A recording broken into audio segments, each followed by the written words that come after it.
Si je peux me permettre, ils disent, si vous ne faites pas ce qu'on vous dit, si on vous les ordres qu'on vous donne, vous êtes interdit de dollars. C'est-à-dire qu'à ce moment-là, vous êtes puni. Ils ne vous disent pas, vous avez le choix.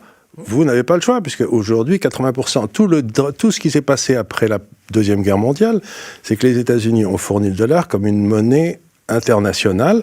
Et l'arrangement qui existait à l'époque, qui était très simple, était de dire, la banque centrale du pays en question, d'un pays par exemple la France, vérifie que les transactions qui ont lieu en dollars entre deux de ces entités, entre la France et le Soudan, entre la France, est conforme à la loi française. Et dans la mesure où elle est conforme à la loi française, nous n'avons rien à dire.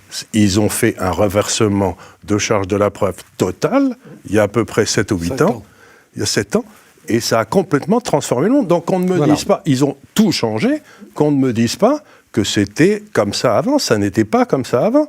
Aujourd'hui, d'ailleurs, la meilleure preuve, c'est que les Chinois sont en train de monter un truc avec une carte de crédit. Toutes les cartes de crédit, à l'arrivée, sont soldées aux États-Unis, puisqu'elles sont toutes américaines. Maintenant, vous pouvez avoir une carte de crédit qui est soldée en Chine, en renminbi. Mais avant, vous ne l'aviez pas. Donc, ils ont favorisé une position de monopole, et l'ayant favorisé, ensuite, ils l'exploitent à leur profit. C'est ce que j'appelle du banditisme. Oui, mais ça, vous êtes au cœur de la critique libérale du monopole. Donc, à la rigueur, donc, vu leur attitude stupide, il y a de moins en moins de monopole, tant mieux. Oui. Non, mais ça pendant 40 ans.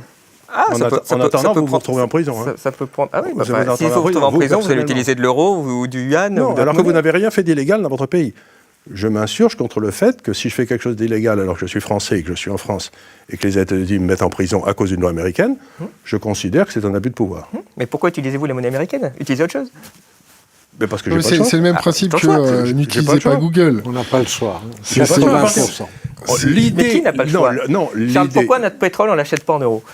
Non, mais l'idée est assez simple. C'est qu'après la Deuxième Guerre mondiale, les Américains ont dit « Utilisez le dollar, nous ne ferons pas ce qu'ils sont en train de faire en ce moment. Nous vous le garantissons. » Et ils ont changé d'avis. Donc, si vous voulez, c'est un changement de droit commercial qui s'est produit à mon détriment.